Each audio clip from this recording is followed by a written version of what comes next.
Hey St. Elmo's Fire.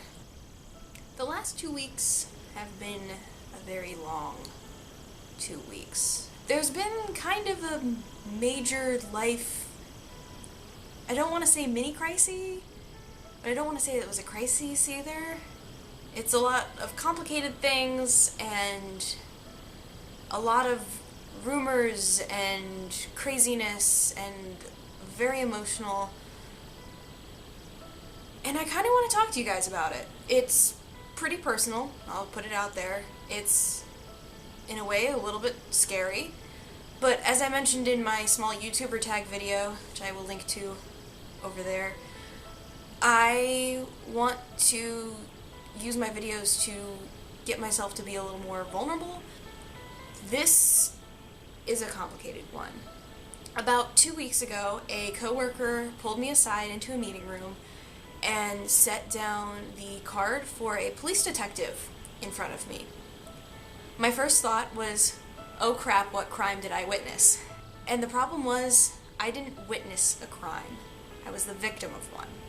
It turns out, back in June, possibly even slightly before then, a guy who worked at my company had a hidden camera that he had decided to plant in a ladies' restroom in the other building that I work at my workplace.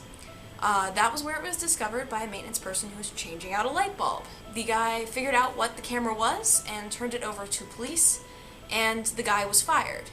The company rounded up all of the people who worked in that section of the building who would have been using that restroom, notified them what had happened, had them approach the police, take statements, so they could file charges against this guy. And in the time between all the investigation, him being fired, and the police raiding his house for computers, the guy left for Utah.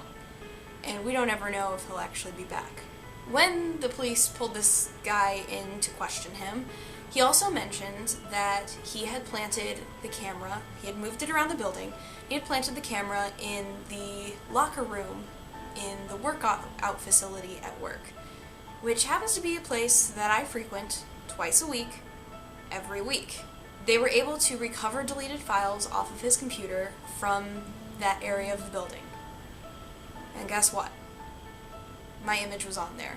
Fortunately, nothing compromising. They don't believe he's uploaded any of this to the internet or anything like that.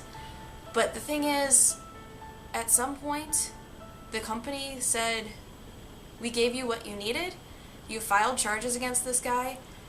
We want to protect the other people involved, and we're not going to notify them.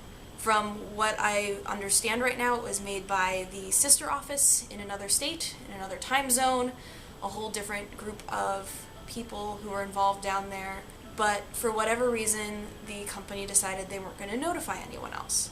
Which is why I was approached out of the blue by a coworker who I know, but only on a working relationship level, about going to the police office and going to confirm that it was me in those pictures.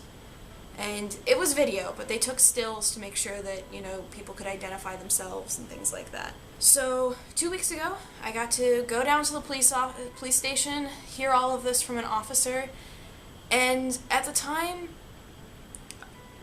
I didn't know that my company had decided to hide this from me. From what I was hearing from the police officer, it sounds like they did. And no matter how you slice it, someone decided that we didn't have a right to know. Which, to me, has been really, really hard to accept. That it feels infantilizing that I had no right to know what had been done against me, that a safe space that I would have gone the rest of my life assuming was always a safe space had been violated and turned against me. It's frustrating, and there's a lot of anger there, but at the same time, I had the amazing experience of having some very incredibly supportive people in my life at the same time. My boss has been super supportive. After finding all this out, which happened to be right before a huge important meeting with the VP of my department, I pulled her aside late in the day, explained to her what I had been told, the fact that I needed to go contact a detective, and she immediately said, go home, do what you need to do, call your parents, call your fiance, whatever you need to do, you take care of. You need the truth. I support you 100% of the way. If you need me to go with you, which I asked her to do, and she did, and I so appreciate that she took almost 2 hours out of her morning on a Thursday to go down to the police station with me and talk about this and hear everything I hear, because she was able to pass that along to the VP of our group, who's now involved, who is the only female VP in our company, and she has taken it upon herself personally to make sure that this is dealt with. She's spoken to me on multiple occasions to make sure that I'm doing okay and that I have everything I need, and if she can be of any help in any way. My teammates have been super supportive. I'm so lucky to have 3 amazing girls who work with me, who each one I've sat down and spoken with and explained what happened and why I went missing for a couple hours. They assumed that my boss and I went to a happy hour at 10 a.m. because that's what you do on a Thursday. Which, I wish that was what I did. That sounds like a lot more fun. My parents, I've explained to them both what happened.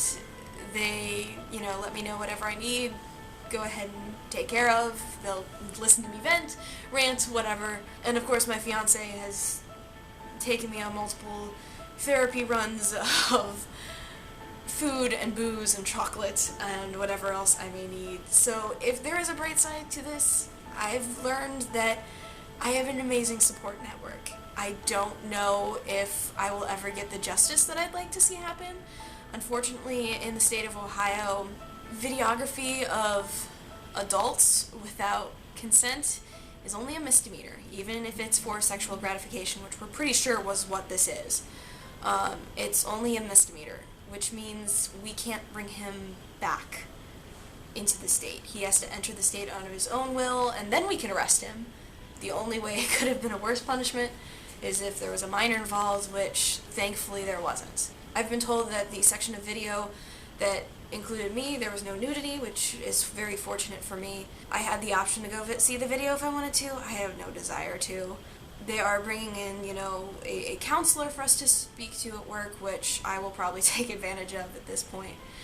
But I just realized that I have some amazing support systems set up in place, and while everything about this situation sucks and it's not something I would wish upon anyone, I guess the small part that ends up really good is the people I've realized truly care about me and my well-being in the process. It's been a rough 2 weeks, and I promise next video will hopefully be a lot happier.